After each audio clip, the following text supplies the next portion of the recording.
We got any other millennials in the house? A few, yeah. Raise the roof, that's our thing. Cool, right? Gen Z, younger than 25? Okay, you guys seem very nervous. Any other generations? Gen X, boomers?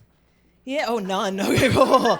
I love it. You were gonna clap and you were like, never mind. Here's the thing, I am a millennial. I feel like I kind of tapped out of culture like 3 years ago, like right around the time that Gen Z decided to rename black people. You remember that? Yeah. They came up with the word BIPOC, okay? Yeah, some of you are triggered, cool. If you don't know BIPOC, right, it stands for Black Indigenous People of Color, right, which is a really great term. It's just that nobody bothered to tell black people, okay? Which you gotta warn someone about, right, because it's very confusing. Like, the very first time that someone referred to me as BIPOC, I was like, oh, no, sorry, I'm straight. Like, I can't keep up. I don't know what's right or what's wrong anymore, which is good. Progress is good. You look terrified, okay? Like, recently I was talking to a girl who's much younger than me, okay? And during the conversation, I used a phrase that I've used 1,000,000 times in my life before, okay? And that phrase is, that's ghetto. I've said that so many times, didn't even know it was a swear word, okay? This girl stopped me, middle of the conversation. She was like, just so you know, you're no longer allowed to say that's ghetto. You cannot say that's ghetto. She did the finger and everything, so you know it's serious, okay? She's like, you cannot say that's ghetto, which I have no idea why. I'm sure there's like a very good reason. It's just it was a white woman who told me.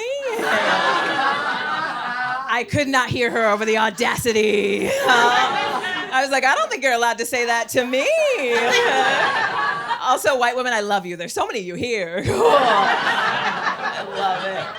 No, it is. It's fun. I like being a millennial, but Gen Z, you guys are very interesting, okay? Like, I had no idea. Like, I just turned 30, and I had no idea how, like, anyone under 25 kind of viewed being in your 30s, okay? I didn't know until I was scrolling through TikTok, all right? Yes, I'm still on TikTok, so brave, okay?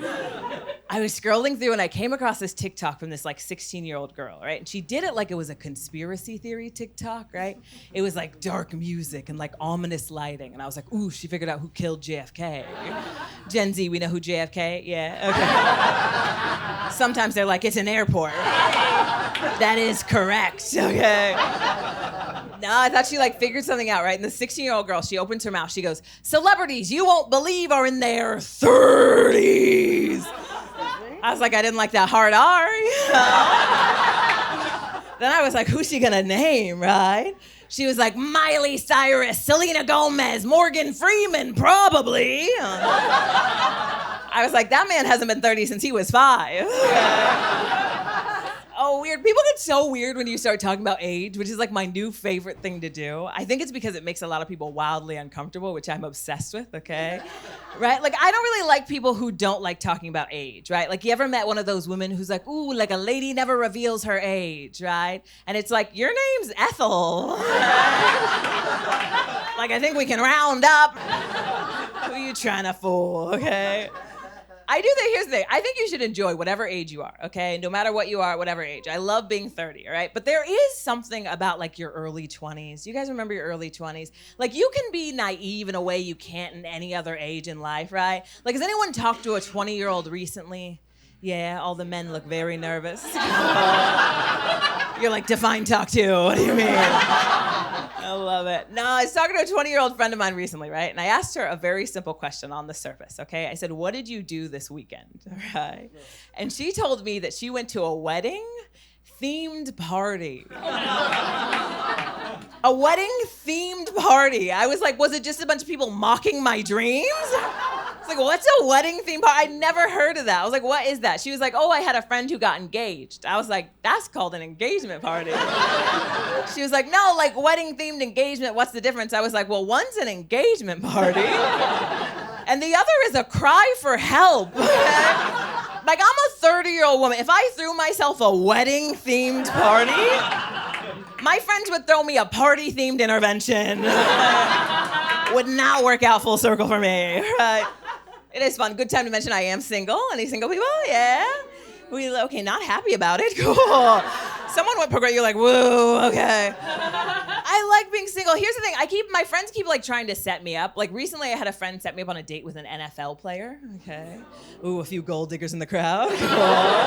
Yeah. I was very excited because I've always dreamed of being cheated on, you know?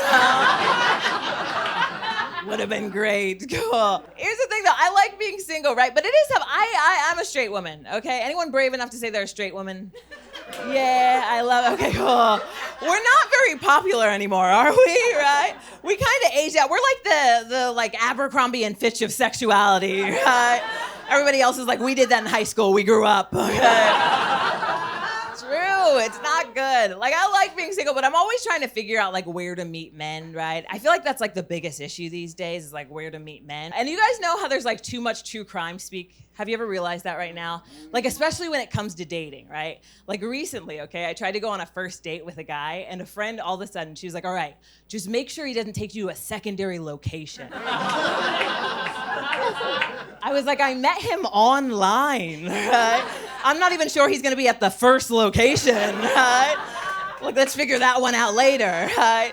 Here's the thing, though. I'm like too anxious just in life in general. I think that's like my big issue. And I think the reason is because I have a very anxious, concerned mom. Does anyone else have really concerned parents?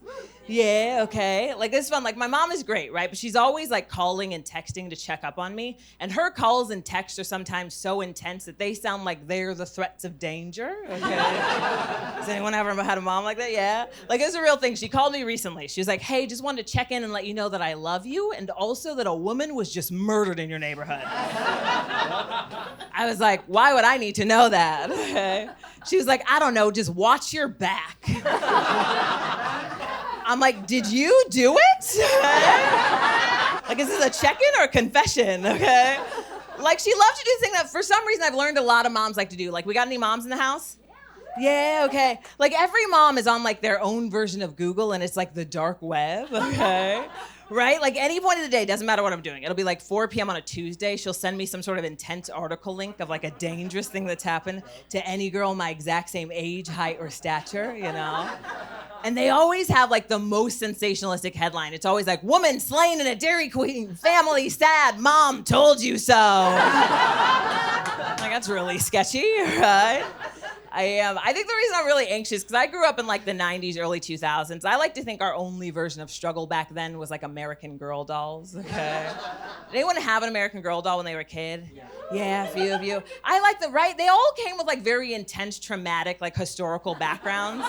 Yeah, have you realized that? Which is so weird. Yeah, very traumatizing. If you don't know anything about the history of American Girl dolls, right? They all had like very intense backgrounds. Like, there was about 10 original American Girl dolls, okay? About 7 of them were Caucasian, 1 ginger, because representation. And then there was 1 black one, right? And her backstory is that she was a slave. I know, right? My mom used to pick me up from play dates like, how was it? I'm like, I think it was a civil rights violation. I think we committed a crime. It did help me, though, later in life, because I had a roommate a couple of years ago who was like the worst person I've ever met in my life. Have you ever just met someone and you know the day that you meet them, you're not gonna get along, right? Like, we were polar opposites. Like, I'm an introvert and she was annoying. So, bit of a struggle, okay? Also, we had completely different interests, all right? Like, I wanted to like this girl. I swear I did, okay? But the very first day I met her, she told me that she had a very strict no nickname stance, okay? Yeah, which is a very weird thing to have a whole stance on. And also, her name was Elizabeth, which is like, yeah, immediately from you. Like, arguably the most nicknamed name in the history of ever, you know what I mean? There's like Liz, Lizzie, Beth, Betty, or my personal favorite for her, Lucifer. So, it's cool. Here's my thing, though. My issue in life in general is I'm too approachable as a person. I have a thing that people like to call resting friendly face, okay? Yeah, it just means that people like to come up to me at like the weirdest times to tell me things or ask me things. Like, you guys remember summer of 2020 when all the protests and stuff were happening in New York? Yeah? Okay, I was walking down the street at the time. I was not protesting at the moment, okay? I was just grabbing a coffee, minding my black-owned business. And an elderly white woman, very sweet lady, I did not know her. She comes up to me. She had tears in her eyes. She stops me and she goes, hey, excuse me, but I just wanted to let you know that I think Black Lives Matter, okay? Which was very weird. But I wanted to go with her. I was like, all right, that was sweet. What could I possibly say back to her that's gonna feel like the same level of importance as Black Lives Matter, right? So I just looked at her back and I was like, thank you so much. And I just wanted to let you know, live, laugh, love. I'm Vannessa Jackson. You guys have been cool.